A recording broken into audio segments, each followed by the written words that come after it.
Today you're visiting from out of town, and we're just going to hop in the car and kind of wander around and take in the local sights.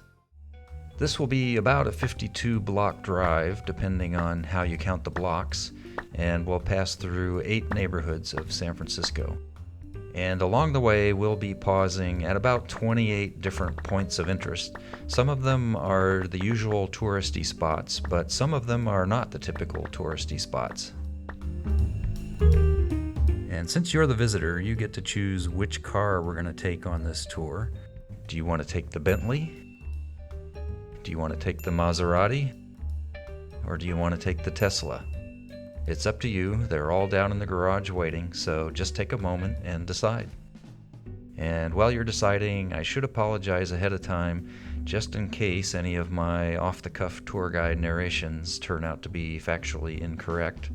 I'm sure if there's anything incorrect, someone will let me know. Okay, now that you've decided what car to take, let's get started.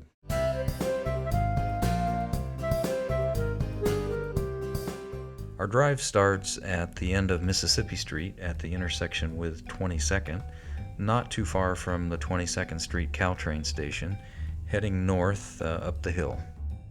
Before we reach the top of the hill here, let's pause for a moment, turn around, and look back behind us. You can see the hill that we just came up, and 22nd Street is at the bottom. And if I pan up and to the right, you can see some low-income housing, sometimes generically known as the projects, as low-income housing everywhere seems to be known as. It kind of illustrates the proximity of the desirable single-family homes of Potrero Hill contrasted with the low-income housing projects. I believe there's a plan underway to replace those projects with some new projects, so we'll see how that turns out. Well, let's turn around and head back up the hill. Let's pause for a moment here at the top of the hill. We're starting to see some of the views that Potrero Hill is known for. Straight ahead to the north is the San Francisco skyline. We'll get a better view of that later. Off to the right, you can see the Bay and East Bay Hills, and we'll zoom in a little bit, even though it's a little bit hazy. A piece of trivia about Potrero Hill. Potrero Hill was the home of the Mike Stone character in the old TV show The Streets of San Francisco. If you've ever seen Lieutenant Mike Stone go to his house, that was in Potrero Hill. We'll pause here at 19th Street and admire the view. This is not the typical view that you usually see in movies and TV shows because it's not as distinctive. You can't really see much of the pyramid or the bay. You can see just a little bit of the pyramid peeking out from behind the skyline. So this is not the view they usually use for TV shows, but it's still a nice view.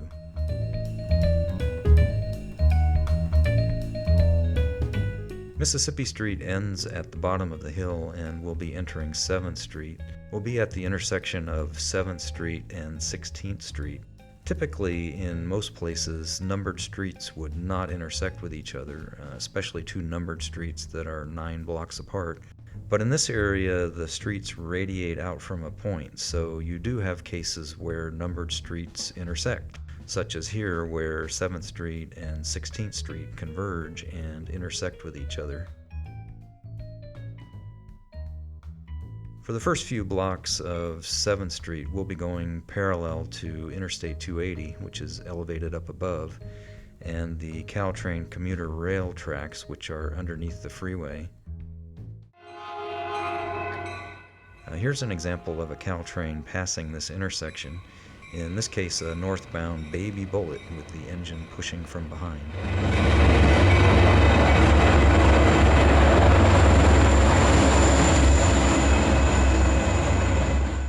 The Mission Bay neighborhood off to the right of the tracks is a recently renewed neighborhood, a modern biotech area with a lot of new tall glass and steel high-rises. It used to be, not too long ago, a very grungy, run-down area with a lot of semi-abandoned commercial and industrial buildings. You can still see some remnants of that off to the left side, some of the old buildings that haven't been reclaimed yet. It's probably only a matter of time.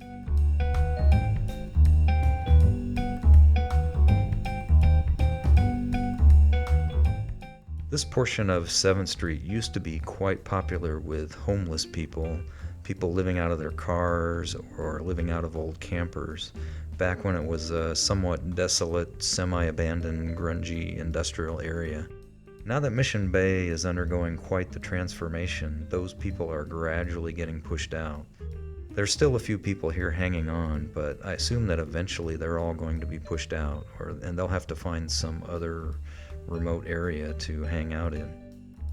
One of the surviving buildings on the left side of the tracks is occupied by economy restaurant fixtures. They provide supplies and equipment for restaurants, and it's kind of fun to go in there and browse around. You can see gigantic mixers and huge cooking pots and theater-sized popcorn machines, the carts that street vendors use, all kinds of interesting stuff in there. And you can even find stuff you can use at home sometimes too.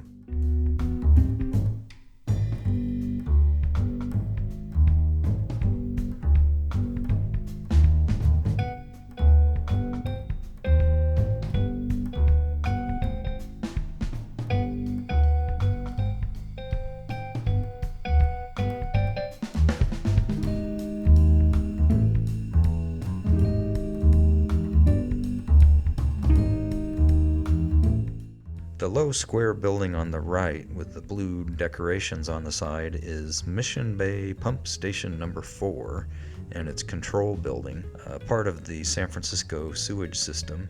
This is along the edge of what used to be Mission Bay. Mission Bay used to be an actual large bay, but it's all been filled in. And this narrow channel, hence the name Channel Street, which is where we are, is all that's left of the once big Mission Bay. During periods of heavy rain, as much as 1 million gallons of water a day goes through these pumps, being pumped down to a treatment plant further down south. Every once in a while, it exceeds its capacity and has to outflow into the bay. Fortunately, that doesn't happen too often, because you'll notice there are some houseboats in this channel, some of the few houseboats in San Francisco. You usually think of houseboats as being up in Marin County, but there are a few in San Francisco. And just beyond, you can see AT&T Park, home of the San Francisco Giants. It's a bit off in the distance, but on the right we'll be passing by the Caltrain 4th and King station, the northernmost station. As the tracks curve around to the right towards the station off in the distance, you can see a cool mural on the side of the building there. And here's a view of that mural from a passing Caltrain.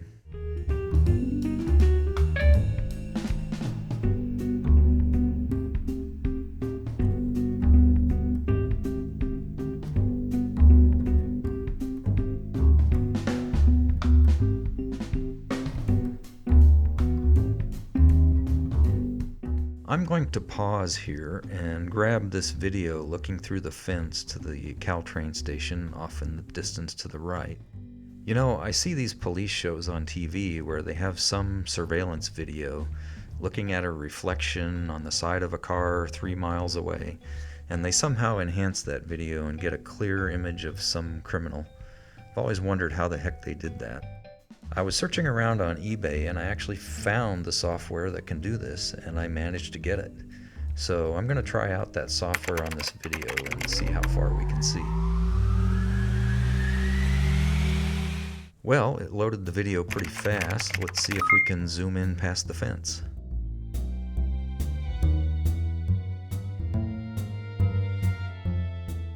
Oh yeah, look at that.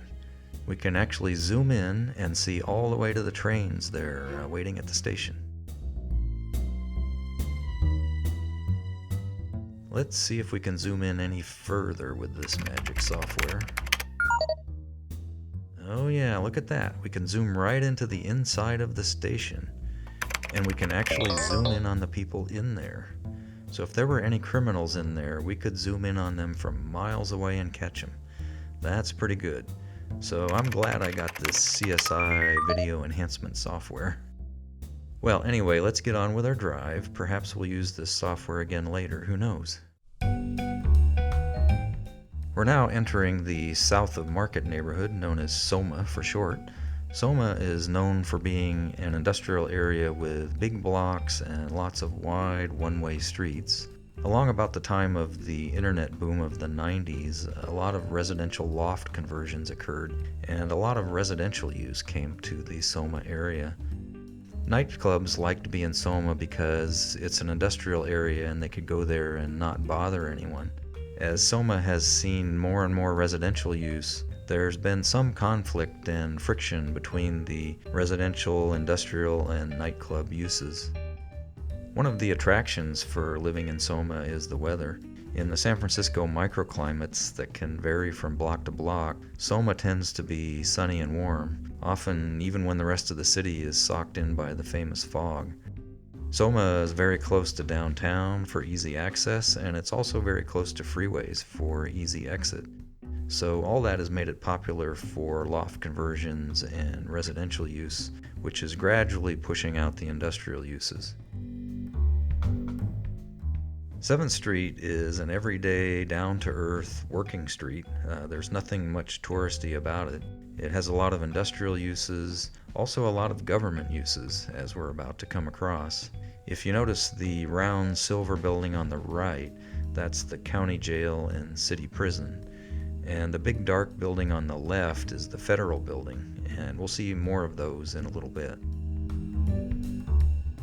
Here we see a mixture of the industrial and government use. On one side we've got the Golden Gate Meat Company, next door to the Glidden Professional Paint Center, while on the other side of the street we have the Office of the Public Defender.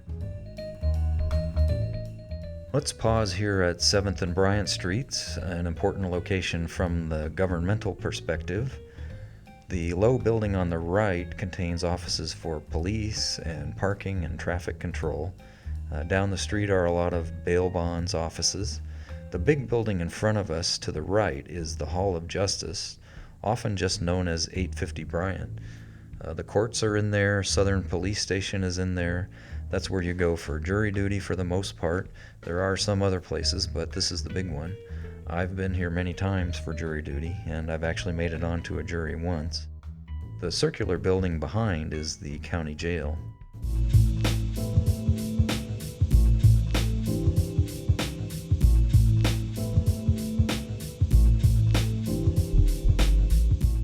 Here inside of 850 Bryant is an elevator you don't want to be taking, the elevator to the county jail. I've never been there, of course. And here's the entrance to the jail if you're a visitor.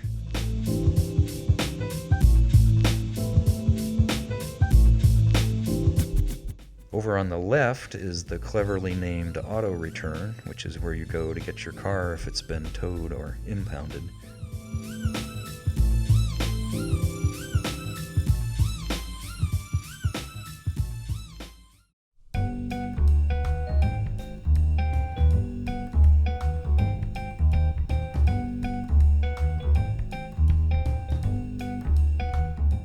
A minor point of interest on the left is the offices of WebPass, my internet provider, and the internet provider through which this very video was uploaded.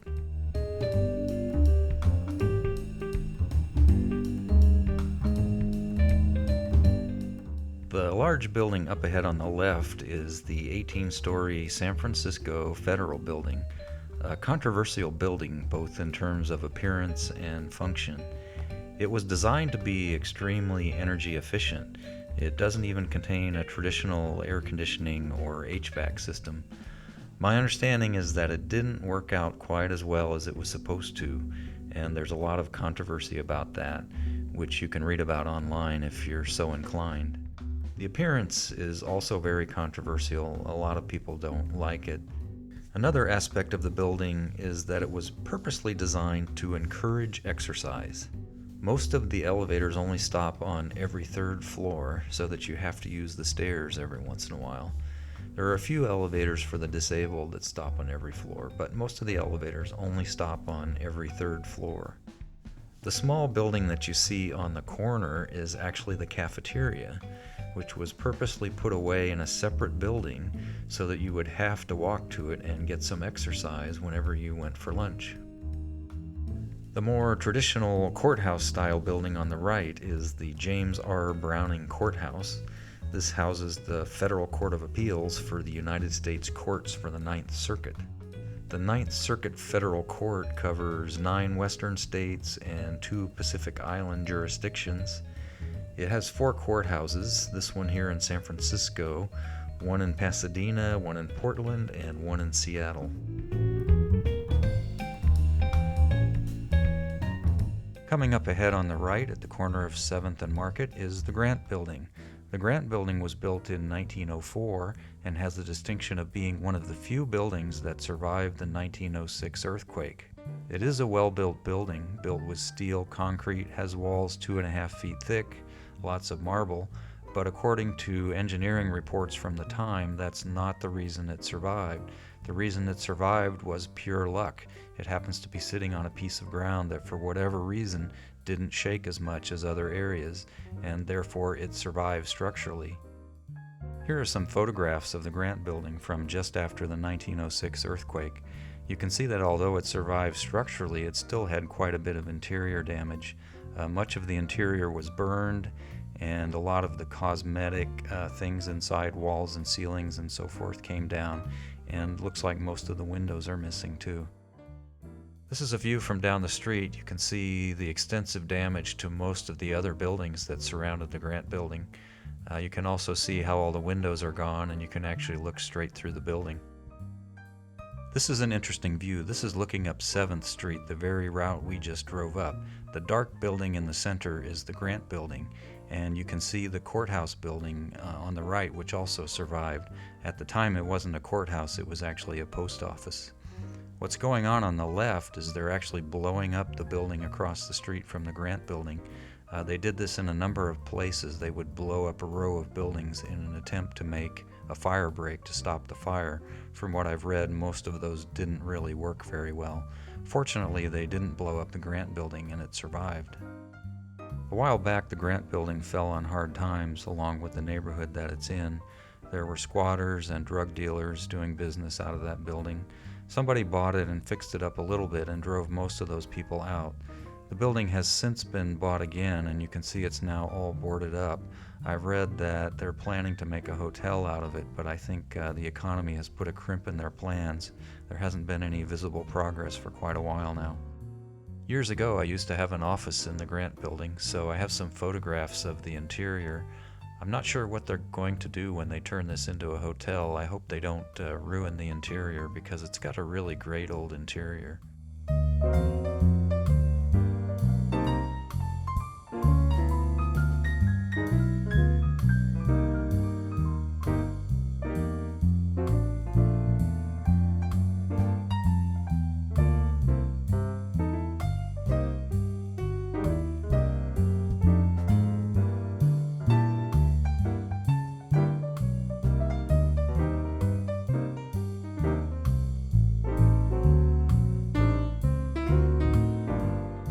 As we cross Market Street off to the right, you can see one of the historic streetcars on the Muni F-line.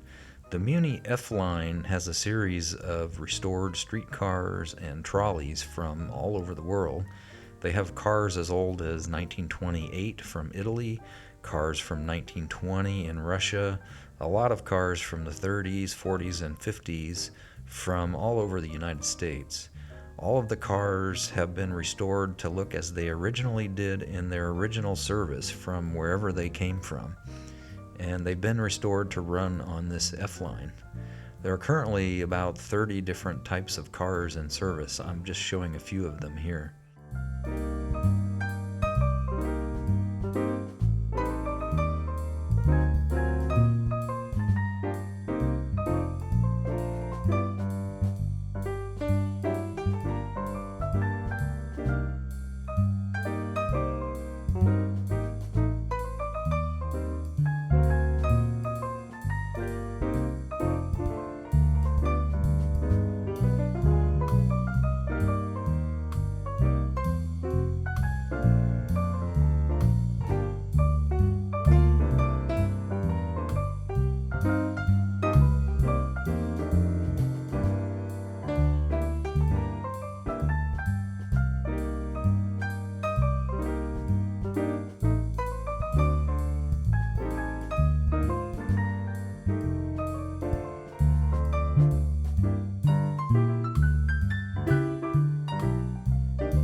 As we cross Market Street, this one last little block is no longer called 7th Street. It's called Charles J. Brenham. Charles J. Brenham was the second and the fourth mayor of San Francisco in the mid-1800s. I've read that he was a controversial mayor at a time of very high crime, but he got this one block named after him anyway. For the next 2 blocks, we'll pass through a small corner of the Civic Center neighborhood. We'll take a jog to the left here on McAllister. If we were to continue down McAllister, we'd come to Civic Center and City Hall. But instead, we're going to jog to the right onto Leavenworth. So we'll just be in the Civic Center neighborhood for this little 2-block corner.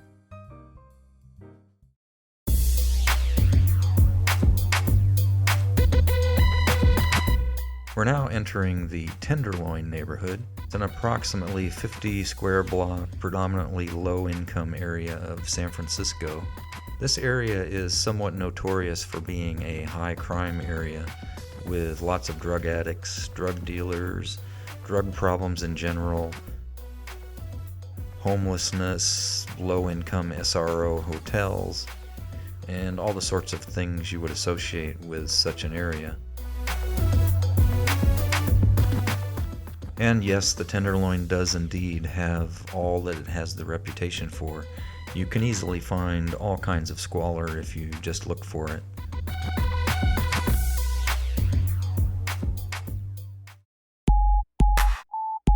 But there's more to the Tenderloin than just that. There are people here raising families, there are nice people, there are very interesting people. There are businesses, restaurants, even art galleries because they can afford to be here. So yes, all the crime, prostitution, drug use, homelessness, it's definitely here. But there's more to the Tenderloin than just that. Of course, this mixture sometimes leads to interesting juxtapositions, such as a children's playground directly across the street from a major adult theater. You'll hear how it's unsafe in the Tenderloin. I don't want to minimize that too much because there are definitely dangers here, especially at night. However, as someone who walks through the Tenderloin all the time, I have to say that I'm not that terribly worried myself. There are actually other areas of the city that I'd be more concerned about than the Tenderloin. If you're a woman by yourself, there's probably certain areas you're not going to walk through, especially at night. And it wouldn't be wise to walk through carrying gold bars out in the open. But if you use common sense and are aware of your surroundings, most of the time you're going to be okay without any problems. Taking a drive up through Leavenworth Street like we're going to do here is not going to be an issue. There are a lot of interesting old buildings in the Tenderloin from the time just past the earthquake and the decades following. They've managed to escape any sort of urban renewal, and they've all survived.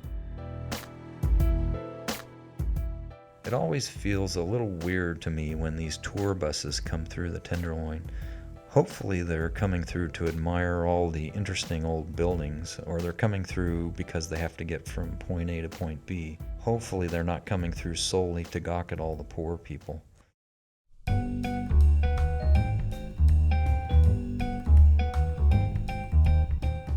There's actually a separate little video about this elsewhere on my channel, but since we're passing right by this spot, at the risk of repeating myself, I thought I'd include it in this video too. Over on the right-hand side there, on the wall, there's a little letter that someone scrawled up there. Dear Cythia, I'm assuming that's Cynthia, although the N is missing. I know you don't care spelled with a K, but here it is decided to take a long-term drug program. I'm assuming that's drug. It looks like dry. So I will see you, and then 2 words that I can't really make out. It looks like phony fried, but that can't be right. It must be something else. I wonder if Cythia ever got that message. I've been by this spot since then, and the letter's been painted over, so if Cythia hasn't gotten it by now, she probably won't be getting that message from phony fried. Coming up on the right-hand side here, I like this t-shirt that this guy's wearing.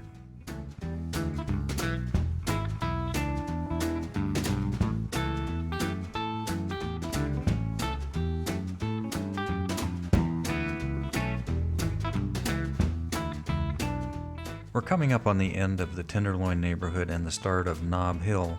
This area is probably closer in character to Nob Hill than it is to Tenderloin, so there's a term for this neighborhood, don't laugh now. It's often called the Tender Knob neighborhood, especially by real estate agents who don't want to advertise anything as being in the Tenderloin because if they can say it's somewhere else, they can command a much higher price.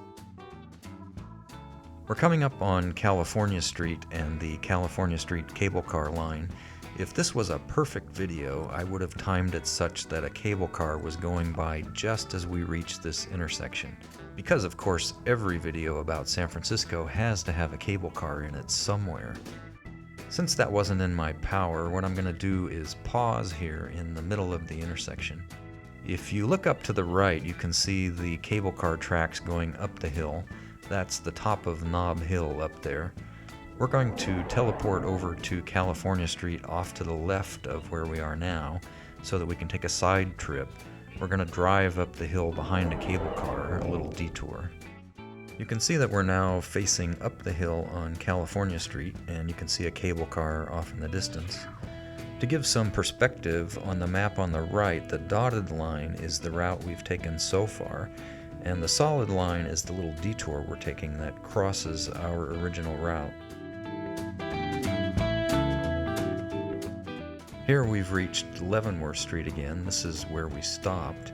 So if we could be in two places at one time, we'd run into ourselves here and disrupt the space-time continuum.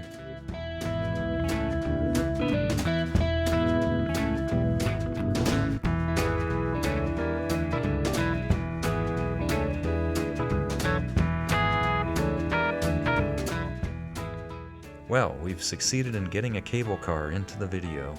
Up ahead is the heart of Nob Hill, the top of Nob Hill with the Mark Hopkins and Fairmont hotels.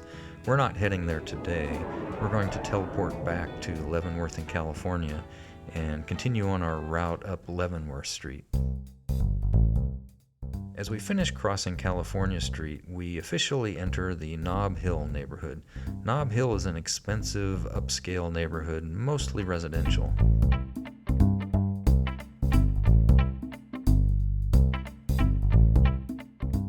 The hill you see ahead of us with the two tall buildings on either side is Russian Hill. Although the name is Russian Hill, there's not actually any significant Russian community here. It was named after a small Russian cemetery that was discovered at the top of the hill way back in 1806. Russian Hill is famous for the curvy section of Lombard Street. Another point of interest is that a lot of the hilly chase scenes in the movie Bullet were filmed in Russian Hill. At the top of the hill here, we have a nice view of Alcatraz Island about 2 miles away out in the bay.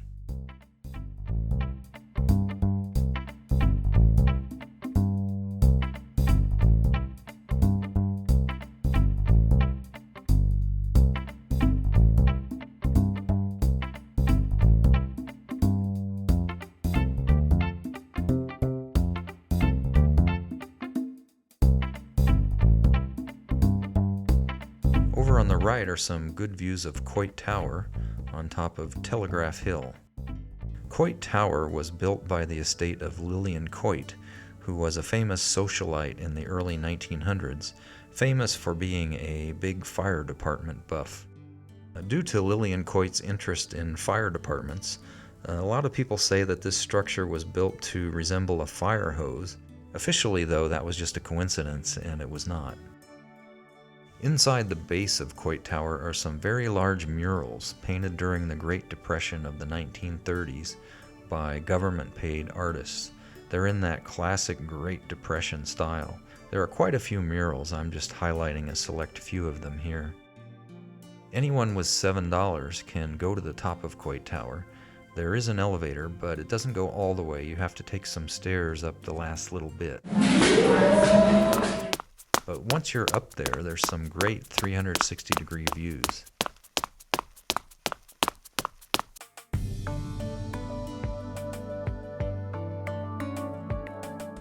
So let's check out those 360-degree views, starting with the south. From the south, we have a good view of downtown, the financial district, and of course the Transamerica Pyramid.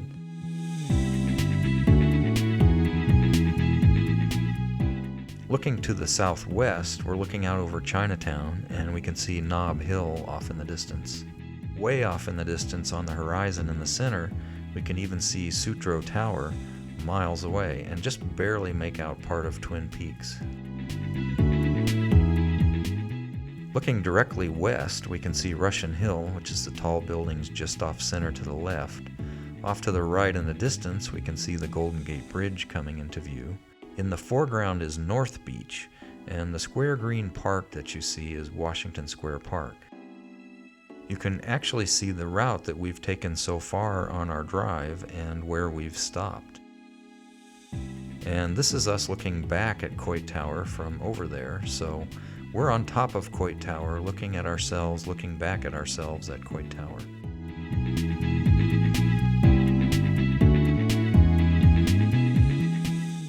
Looking to the northwest, we're looking out over North Beach. At the edge of the bay ahead of us is the Fisherman's Wharf area, which is where our drive will eventually end up. You can see the Golden Gate Bridge off to the left since there's no fog today. The green hills on the horizon are the Marin Headlands, and off to the right you can see Alcatraz Island. Looking to the north, we're looking directly over the Fisherman's Wharf area there at the edge of the bay, and you can see Alcatraz straight ahead. The large island behind Alcatraz and slightly to the right is Angel Island. There's no real civilization on that island. The entire island is a park, and it's a great place for hiking and biking. You take a ferry to get there. The large pier to the right is Pier 35. Doesn't happen very often, but every once in a great while, one of the large cruise ships will dock there. I've seen them, but it's rare. We're now looking to the northeast. I don't actually have a lot to say about this view. We're looking out over the Embarcadero once again and at the various piers of the Embarcadero. Looking to the east, we're still looking out over the Embarcadero. You can see the Bay Bridge starting to come into view on the right. The western span of the Bay Bridge, which is what we're seeing here, anchors at Yerba Buena Island, which is the high island in the center. The hills you see on the horizon in the distance are the East Bay Hills with Oakland and Berkeley and so on. The long, low, flat island on the left is Treasure Island. Treasure Island is an artificial island that was constructed from fill in the 1930s, and it was the site of the 1939 Golden Gate International Exposition. It's actually part of the city of San Francisco, although it's not physically connected. For a long time it was a military base for the U.S. Navy. However, it's now been released for civilian use, but there's an ongoing controversy over exactly what to do with it. Looking southeast now, we've almost come full circle. You can see the Transamerica Pyramid again on the right, you can see the Bay Bridge on the left, and just below the right end of the Bay Bridge you can see the tower of the Ferry Building. The Ferry Building was a very prominent San Francisco landmark since the 1800s. It's now dwarfed by the tall buildings of the financial district, but it's still a prominent landmark.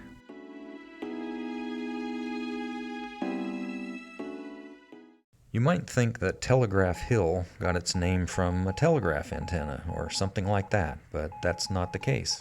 In the mid-1800s, there was a mechanical windmill-like structure on top of that hill, with mechanical arms that would raise or lower and signal to the rest of the town what ships are coming into port. There was nothing electrical about it. Eventually, the electrical telegraph did come, and that windmill was disassembled around 1862, but the name Telegraph Hill has stuck ever since. Here at the intersection with Greenwich, you can see something that sometimes happens with the hills of San Francisco. Greenwich comes up from the right and ordinarily would continue on up the hill to the left. Let's pull forward to the intersection and pause there. If we look to the left, you'll see that in this case, for some reason, they just gave up and didn't continue the street up the hill for that one block.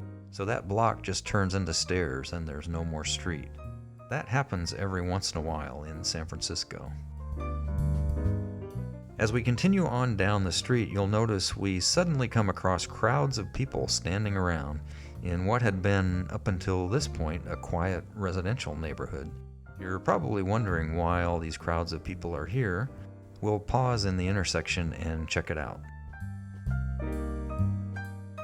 If you look off to the left, you can see that we're at the bottom of the famous Lombard Street, the so-called crookedest street in the world. This street has 8 hairpin turns within one block. This was done in 1922 because the steepness of the street made it difficult for cars back in 1922. It's now become a famous tourist destination, one that doesn't cost you anything, except that you may have to wait in a long line of cars on the other side of the hill, each waiting their turn to go down.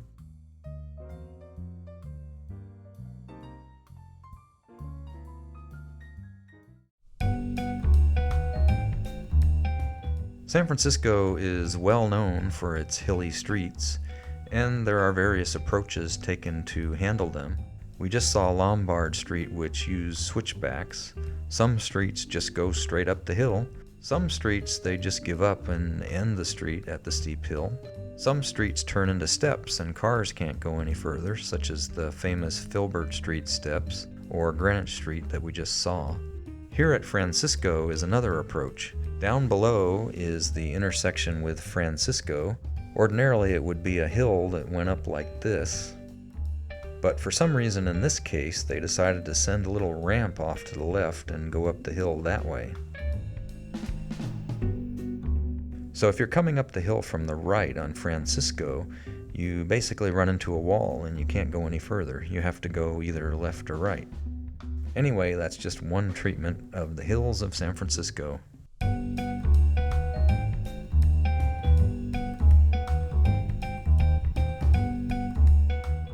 Coming up, once we cross Bay Street, we'll be in the famous Fisherman's Wharf neighborhood. Probably like most San Francisco residents, I don't actually go to Fisherman's Wharf very often, mainly when there's someone visiting from out of town. I may occasionally go to Aquatic Park next door, and sometimes to a restaurant. However, there is one reason why I do go to Fisherman's Wharf every once in a while, and that's a great place called Musée Mécanique. Musée Mécanique has one of the world's largest privately owned collections of antique arcade games, mechanical musical instruments, any kind of coin-operated machine. We'll zip through here pretty fast, but you can kind of get an idea of all the variations of different kinds of machines they have, from the 1800s all the way to the present. And the great thing is, it's not a stuffy museum. All the machines are open and available, and you can actually play all of them. But the reason I get a hankering to come here every once in a while is to play good old-fashioned pinball. It's one of the few places I can go and still play good old-fashioned pinball.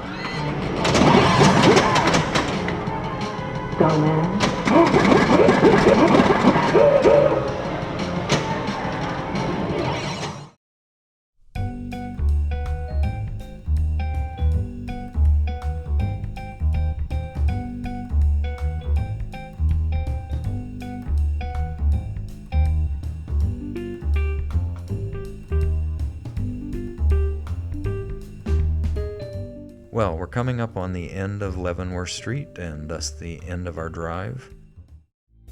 Over on the right, you can see one of the scavengers who makes their living by picking recycling out of the trash and redeeming it. Always a little sad when you see that, and you wonder what their story is. If we were on foot, I might stop and talk with them, but since we're in a car, we won't. I guess it's better than panhandling, and I guess they're doing a service by separating out the recycling. As long as we're here in the heart of Fisherman's Wharf, might as well mingle with the tourists for a few minutes before we go. Sometimes it can be fun to be a tourist in your own city.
As long as we're here in Fisherman's Wharf, there's one last tourist attraction we should check out before we complete our trip, and that's the so-called world-famous Bushman at Fisherman's Wharf.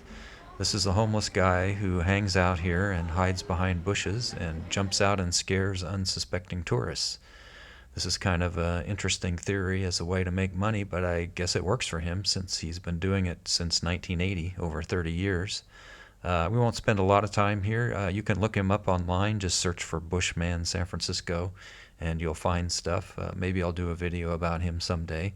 But for now, as long as we're here, we'll just walk on by.